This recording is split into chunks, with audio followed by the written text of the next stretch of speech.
اور قیمتی انعامات جیتنے کے لیے چینل کو سبسکرائب کرنا مت بھولیے گا۔ دلیر درزی۔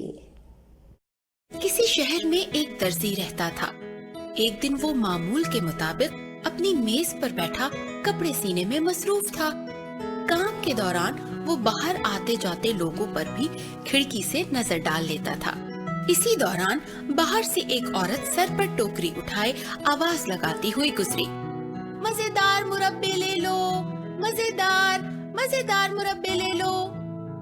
یہ عورت ہر روز یہاں سے گزرتی تھی، لیکن درزی نے اس سے کبھی مربا نہیں خریدا تھا۔ آج درزی کا دل چاہا کہ چکھ کر دیکھے کہ مربا کتنا مزیدار ہے۔ درزی نے دروازہ کھولا اور عورت کو آواز دے کر روک لیا۔ عورت دروازے کے قریب ہی بیٹھ گئی۔ اس نے ٹوکری اتار کر زمین پر رکھ دی اور درزی کو اپنے بنائے ہوئے مربے دکھانے لگی۔ وہ ایک ایک کر کے درزی کو ہر مربے کی خوبیاں بتا رہی تھی۔ درزی نے مربے کے سب مرتبان کھلوا لیے اور پھر ایک مربے کی رنگت اور خوشبو پسند آ گئی اور عورت سے کہا کہ اس میں سے تھوڑا سا نکال دے۔ عورت کو زیادہ کی امید تھی، مگر درزی نے تھوڑا ہی خریدا۔ عورت نے بے دلی سے مربا نکال کر دیا اور واپس چلی گئی۔ درزی نے چھری سے بر کاٹا اور اس میں مربا لگایا۔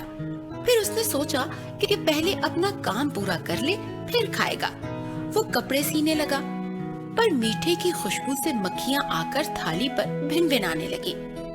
درزی ان کی طرف دیکھ کر چلایا، تم میرے کھانے پر آ کر کیوں بیٹھ گئی ہو؟ اس کے بعد وہ ہاتھ سے مکھیاں اڑانے کی کوشش کرنے لگا، لیکن ہر دفعہ مکھیاں دوبارہ آ کر بیٹھ جاتی۔ اب درزی بہت غصے میں آ گیا۔ اس نے ایک موٹا کپڑا اٹھایا اور مکھیوں کے اوپر دے مارا۔ جب اس نے کپڑا اٹھایا تو سب مکھیاں مری پڑی تھی۔ وہ تعداد میں 7 تھی۔ درزی بہت خوش ہوا اور خوش ہو کر بولا، ایک ہی بار میں 7 کا کام تمام۔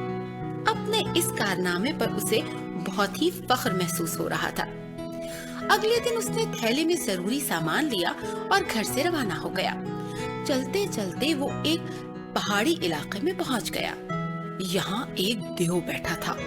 وہ درزی کو دیکھ کر بولا، تم میرے علاقے میں کیوں آئے ہو؟ درزی ذرا بھی نہ گھبرایا۔ وہ اطمینان سے بولا، میں دنیا کی سیر پر جا رہا ہوں تاکہ اپنی قسمت آزما سکوں۔ تم میرے ساتھ جانا چاہو گے؟ دیو دھاڑا، تمہاری اتنی جرت کہ مجھ سے ڈرنے کے بجائے ساتھ چلنے کا کہہ رہے ہو؟ درزی نے جواب دیا، میں کسی دیو سے نہیں ڈرتا۔ شاید تم جانتے نہیں، میں نے ایک ہی بار میں 7 کا کام تمام کیا ہے۔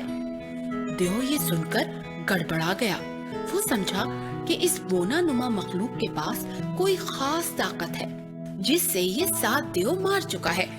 دیو نے اپنا روپ ڈالنے کے لیے ایک چٹان اٹھا کر ہوا میں اچھال دی۔ پھر اس نے درزی سے پوچھا، کیا تم ایسا کر سکتے ہو؟ درزی نے کہا، میں ابھی تمہیں اپنا کمال دکھاتا ہوں۔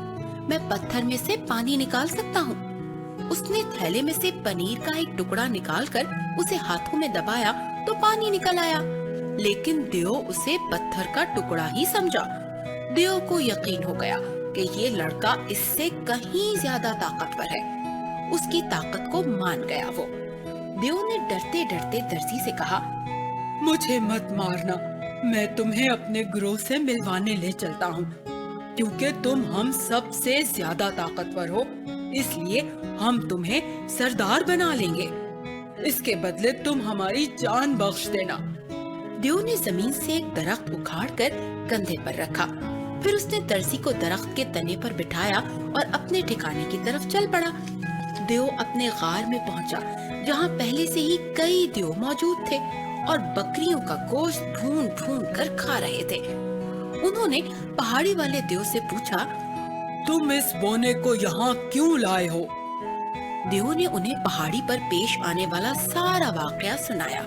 اپنے ساتھی کی بات سن کر باقی دیو بھی لڑکے سے بہت متاثر ہوئے۔ انہوں نے احترام سے جھک کر اسے سلام کیا اور اسے اپنے ساتھ کھانے کی دعوت میں شامل کر لیا۔ انہوں نے لڑکے کو اپنا سردار بنا لیا اور اس کی غلامی کرنے لگے۔ درزی کچھ دن تک غار میں ہی رک گیا۔ ہر دیو نے اس کی خوب خاطر مدارات کی۔ ایک دن وہ انہیں الوداع کہہ کر دوبارہ اپنے سفر پر نکل پڑا۔ کافی دور چلنے کے بعد اسے ایک خوبصورت محل نظر آیا جو ایک نیک دل بادشاہ کا تھا۔ بادشاہ نے اسے اپنی فوج میں بھرتی کر لیا۔ ایک دن درزی نے اپنے ساتھی فوجیوں کو دیو والا قصہ سنایا تو انہوں نے بادشاہ کو ساری بات بتا دی۔ بادشاہ نے درزی کو دربار میں طلب کر کے پوچھا، کیا دیو والا واقعہ سچ ہے؟ درزی نے کہا، جی ہاں، میں کسی دیو سے نہیں ڈرتا۔ بادشاہ نے اسے حکم دیا، یہاں سے کچھ فاصلے پر ایک جنگل ہے جہاں 2 دیو رہتے ہیں، وہ میری رعایا کو پریشان کرتے رہتے ہیں۔ اب وہ محل پر قبضہ کرنے کی سازشیں کر رہے ہیں، تم ہمیں ان سے نجات دلا دو۔ درباری بادشاہ کا حکم سن کر حیران رہ گئے کیونکہ دیو بہت خطرناک تھے۔ تاہم درزی فوراً آمادہ ہو گیا۔ وہ اکیلا ہی جنگل کی طرف چل پڑا۔ اس نے دیکھا کہ 2 دیو درخت کے سائے میں سو رہے ہیں۔ درزی نے کچھ پتھر اٹھائے اور درخت پر چڑھ کر بیٹھ گیا۔ اس نے ایک سوئے ہوئے دیو پر پتھر پھینکنے شروع کر دیے۔ ان میں سے ایک اٹھ بیٹھا اور اپنے ساتھی کو دیکھنے لگا جو ابھی تک سو رہا تھا۔ دیو نے سمجھا کہ یہ شرارت دوسرے دیو کی ہے اور اب وہ سونے کا دکھاوا کر رہا ہے۔ اس نے ساتھی دیو کو جگا کر کہا کہ پتھر مار کر اسے تنگ نہ کرے۔ ساتھی دیو بولا، میں نے کچھ نہیں کیا، تم الزام لگا رہے ہو۔ دونوں پھر سو گئے۔ اب کی بار درزی نے دوسرے دیو پر پتھر پھینکے۔ وہ غصے سے اٹھ بیٹھا اور بولا، میں نے تمہیں بتایا تھا کہ میں نے پتھر نہیں مارا، پھر تم مجھ سے کیوں بدلہ لے رہے ہو؟ پہلا دیو بولا، میں تو سو رہا تھا۔ دونوں میں جھگڑا شروع ہو گیا اور وہ آپس میں گتھم گتھا ہو گئے۔ وہ درختوں کو جڑوں سے اکھاڑ کر ایک دوسرے پر پھینک رہے تھے، یہاں تک کہ دونوں نے ایک دوسرے کو مار ڈالا۔ اتنی دیر میں بادشاہ اپنے وزیروں اور درباریوں کے ہمراہ وہاں پہنچ گیا۔ اس نے درزی سے کہا، تم نے ہمیں بڑی مصیبت سے چھٹکارا دلوا دیا ہے، ہم سب تمہارے شکر گزار ہیں۔ اس کے بعد درزی کو پورے اعزاز کے ساتھ محل میں لایا گیا۔ راستے میں دونوں طرف کھڑے لوگ تالیاں بجا کر اسے داد دے رہے تھے۔ بادشاہ نے شہزادی کی شادی بھی درزی سے کر دی اور اس درزی کو سلطنت کا جانشین بنانے کا اعلان بھی کر دیا۔ اخلاقی سبق، عقل مند اور دلیر بننے سے کام سنورتا ہے۔ جب دادی جان نے عدیل کو کہا کہ عقل مند اور دلیر بننے سے کام سنورتا ہے تو اس کو سمجھ نہ آیا۔ ایک دن وہ سڑک پر جا رہا تھا کہ کچھ ڈاکوؤں نے بینک لوٹا اور سارا سامان تھیلے میں بھر کر گاڑی میں ڈال دیا۔ ڈاکو بڑے لمبے چوڑے قد و قامت کے تھے جبکہ عدیل چھوٹا اور دبلا پتلا تھا۔ اس نے سوچا کہ میں ان کا مقابلہ کیسے کروں گا۔ پھر اسے ایک ترکیب سوچی۔ اس نے گاڑی کا نمبر لکھ لیا اور پولیس کو فون کر کے بتا دیا۔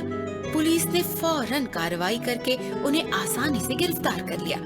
سب نے عدیل کی بہت تعریف کی۔ اس موقع پر دادی جان نے کہا کہ جو کچھ میں نے اس دن کہا تھا اس کا مطلب یہی تھا جو تم نے آج کیا ہے، شاباش۔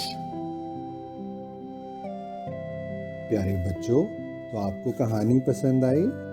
اب جلدی سے اپنے کاغذ اور قلم اٹھا لیجئے کیونکہ اب آپ نے دینے ہیں سوالات کے جوابات اور جیتنے ہیں انعامات۔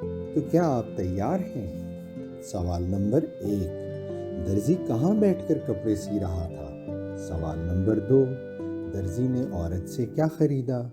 سوال نمبر 3، درزی نے چھری سے کیا کاٹا؟ سوال نمبر 4، درزی نے کتنی مکھیاں ماری تھیں؟ سوال نمبر 5، دیو نے ہوا میں کیا اچھالا؟ سوال نمبر 6، درزی نے کس چیز کو ہاتھ میں دبا کر پانی نکالا؟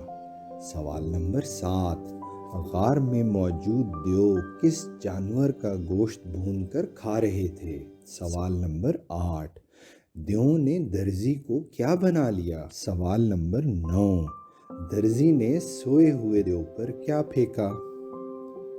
پیارے بچوں، آپ نے تمام سوالات کے جوابات ایک کاغذ پر تحریر کرنے ہیں اور کاغذ کے اوپر والے حصے پر تحریر کرنا مت بھولیے گا۔